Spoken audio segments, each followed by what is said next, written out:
চলেন আমরা 2024 সালের একটা ইয়ার রিভিউ করি। আমরা যারা সিলেটি ইউকে তাইছি বিভিন্ন মাধ্যমে আমরা কিলা কি অবস্থায় আছি, সিচুয়েশন কিলা, এটা যদি একটা ইয়ার রিভিউ করা যায় তো জিনিসটা অনেক ক্লিয়ার হইব। তো 2023 সালের সম্পূর্ণ ইয়ার আর 24-এর প্রথম দিকে একটা হাইপ আছিল কেয়ার ভিসা, একটা অপরচুনিটি আছিল। আমরা সবাই চাইছি এটা অপরচুনিটি ইউজ করার। জিনিসটা পজিটিভলি নিলে অনেক ভালো। সবার একটা ড্রিম থাকে সিলেটির, স্পেশালি যে ইউকে যাওয়া, লন্ডনও যাওয়া। সো কেয়ার ভিসার মাধ্যমে অনেকেরই ড্রিম ফুলফিল হয়েছে। তো অপরচুনিটি পাওয়ার বাদেও আমরা কিছু ইনফরমেশনের অভাবে বা বিভিন্ন কারণে আমরা অনেকে অনেক প্রবলেমে পড়ছি, অনেকে অনেক ফেরেশানি বর্তমানে আছে। সো শুরু করি আমরা প্রথম দিক থেকে। 2023 সালও একটা হাইপ শুরু হয়েছে কেয়ার ভিসা। সো অনেকে পার্টনার হইয়া, অনেকে সিঙ্গেল হইয়া, যে যেমনি পারছেন ঋণ করিয়া, আওলাদ করিয়া, দালালের মাধ্যমে যেমনিও না এখানে আবার চেষ্টা করছেন সবও ইউকেতে কোনোভাবে যাতে ঢুকা যায়। সো অনেক হাইপ আছিল কেয়ার ভিসা, অনেক হাইপ। আর এই হাইপটা শেষ হয়ে যায় 2024 প্রথম দিকে, বিগিনিং অফ দিস ইয়ার 2024 সালের এই হাইপটা শেষ হয়ে যায়। তো এখন আর শোনা যায় না কেয়ার ভিসা রিলেটেড কোনো ইস্যু বা এমন কোনো হাইপ নাই বর্তমানে। আমি সঠিক জানতাম না, এরকম কোনো হাইপ এখন আর নাই আগের মতো। সো যারা এরকম ফ্যামিলি লইয়া আইসন বা সিঙ্গেল আইসন, অনেক ম্যাক্সিমামেরই 100%-এর মাঝে 90% আওয়ার বাদে খাম পাইছেন না, কোম্পানি খাম দিছে না, বা অনেক টাইম ওয়েস্ট করার বাদে দেখা গেছে যে কোম্পানি রিবুকড হয়ে গেছে বা খাম দিতে পারতো নাই। অনেকে আছেন মাস ট্যাক্স দিছেন, বাট পরে দেখা যায় যে ট্যাক্সটা কোম্পানি দিছে না, ট্যাক্সের টাকাটাও মারি গেছে, দেন ইভেনচুয়ালি কোম্পানিও রিবুকড হয়ে গেছে। সো আর বাদে দুইটা অপশন থাকে, একটা হচ্ছে গিয়া ওয়েদার ইউকে অ্যাসাইলাম মারিয়া থাকা অথবা ইউরোপে কোনো দেশেও যাও গি। সো একটা না একটা পথ মানুষের ধরা লাগছে। টোটালি আমরা কোনো রিসার্চ করছি না, না করিও আমরা 20,000, 22,000, 23,000, 25,000 পাউন্ড টাকা দিয়া এই কেয়ার ভিসা লওয়ার চেষ্টা করছি আমরা সবাই, ম্যাক্সিমাম মানুষের কথা কইরাম। সো যারা এখানে আইসন এর বাদে বোঝা গেছে যে আসলে এই যে অ্যামাউন্টটা, এটা বাংলাদেশটা কিয়া হয়তো এতখান ডিপলি বোঝা যায় না এটা কত বড় অ্যামাউন্ট, বাট এখানে আবার বাদে বোঝা যায়। স্যালারি, রেন্ট, গ্রোসারি সবটা দেওয়ার বাদে, সেভিং টাকার বাদে এই অ্যামাউন্টটা একান্ন করতে একজন মানুষের টোটালি অনেক হাফ অফ দ্য লাইফ যায় গিয়া এই অ্যামাউন্টটা, টোটালি একটা অ্যামাউন্ট সেভ করতে। সো এটা বিগ অ্যামাউন্ট, এই 22,000, 23,000 পাউন্ড। মেজরিটি মাত্রা আমি সব কথা কইলাম না, অনেকে আছে অনেক এস্টাবলিশ। সো এরা এক্সেপশন যেটা আছে এটা এক্সাম্পল হইতে পারে না।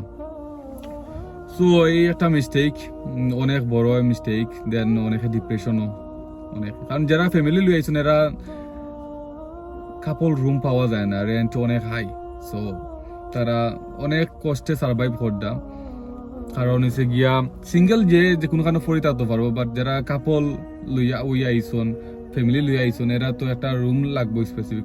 সো টোটালি মিলিয়ে অনেক একটা crisis, financial crisis, mental crisis, back home crisis, কারণ অনেকে অনেক ঋণ করিয়া হয়েছে। সো ব্যাকহোম ক্রাইসিস, ওভারঅল ক্রাইসিসের মাঝে জীবনটা অতিবাহিত অনেকের ওর বর্তমানে স্টিল। তো এই যে একটা অপরচুনিটি আমরা পাওয়ার বাদে আমরা জাস্ট জাব দিলাইছি, এটা টোটালি আমরা রিসার্চ করছি না।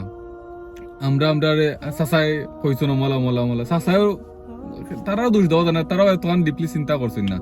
বাট যারা সব জানিয়া শুনিয়া মানুষের লুটছেন, এরার উপরে কোয়েশনই আয় একটা, এরা আসলে কিতা মানুষ কিনা না।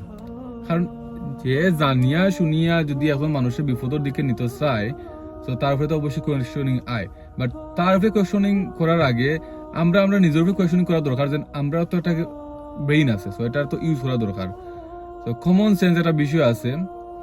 সো স্বাভাবিক এখানে আইয়া অনেকে কষ্ট করা লাগে, কারণ হচ্ছে গিয়ে দেশও জাস্ট লেখাপড়া করা হয়েছে, দুনিয়ায় দেখা গেছে না। সো আশা করি এতখান রেসপন্সিবিলিটি আইয়া ফলে এতখান জিনিস ট্যাকল ডিল করতে হইলে তো আপনার একটু প্রবলেম হইব। দেন 24 সাল আস্তে আস্তে কেয়ার ভিসা একটু লাইট হয়ে গেছে। আর যারা দালাল আছে এরা বিজনেস একটু মানে যা বিজনেস করে তো তারা করে লইছে। দালাল হোক আর যে কোম্পানি আছে ফ্রড করছে, এরা তো যা বিজনেস করা করে লইছে, আস্তে আস্তে তারা গাঠি গুছা এটা বান্ধি লইছে, মানে তারা কাম যে তখন ওয়ার হয়ে গেছে, তারা লাইভ বনে গেছে। সো ফরচুনেটলি 10% ম্যাক্সিমাম ধরুন আওয়ার বাদে খাম পাইছেন, এরা খাম খোদ্দা, এরা ঠিক আছে, বা এর মাঝে কিছু পার্সেন্টেজ আছে যারা ধরুন একটু সাপোর্ট পাইছেন তার ফ্যামিলি থাকিয়া বা এখানে যে রিলেটিভ আছে এরা থাকিয়া, বাট এটা খুবই কম। কারণ ম্যাক্সিমাম রিলেটিভে ধরুন কোনো সাপোর্ট দেখাইছে না, কারণ হয়েছে গিয়া তারা অনেকে কলও দিছে না, কারণ তারা জানে ইগোর সিচুয়েশন খারাপ, যদি কল দে বা একটু কন্ট্যাক্ট থাকার চেষ্টা করে দেন তারা লাগে হেডেক হয়ে দাঁড়াইব। সো তারা আস্তে আস্তে ডিস্টেন্স আসতে না, টোটালি তারা ডিস্টেন্স ক্রিয়েট করে লইছে। এখানে একটা জিনিস রিয়েলিটি, এখানেও একটা রিয়েলিটি মানুষ বুঝতে পারছে যে আসলে আমরা দেশটাকে যতক্ষণ বোঝা যায় এখানে আর বাদে এই যে রিলেটিভ ফোকাই এটা আসলে বুলশিট, টোটালি বুলশিট অনেক লাগে। কারণ হচ্ছে গিয়া দেশও তার অন্যরকম একটা অ্যাটিটিউড, এখানে আর বাদে different.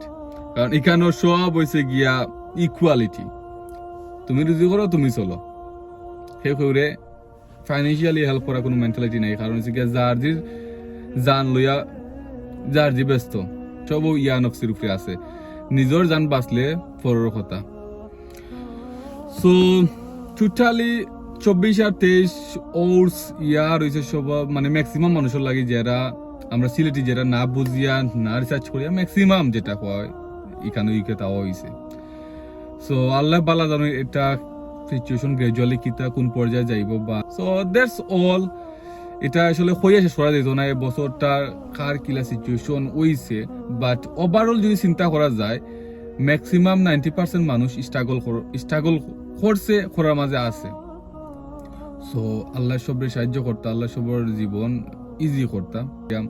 End of the day সবার ইন্টেনশন হয়েছে গিয়া নিজের ফ্যামিলির লুক আপটা করা বা নিজের সিচুয়েশন একটু বালা পর্যায়ে নেওয়া, যেটা কোনো ক্রাইম নাই। একটা make another video regarding the situation or anything, আমি প্ল্যান করতাম এরকম ভিডিও বানাইমু। সো সবাই ভালো থাকবা, সবাই সবাই দোয়া করবা। আল্লাহ হাফেজ।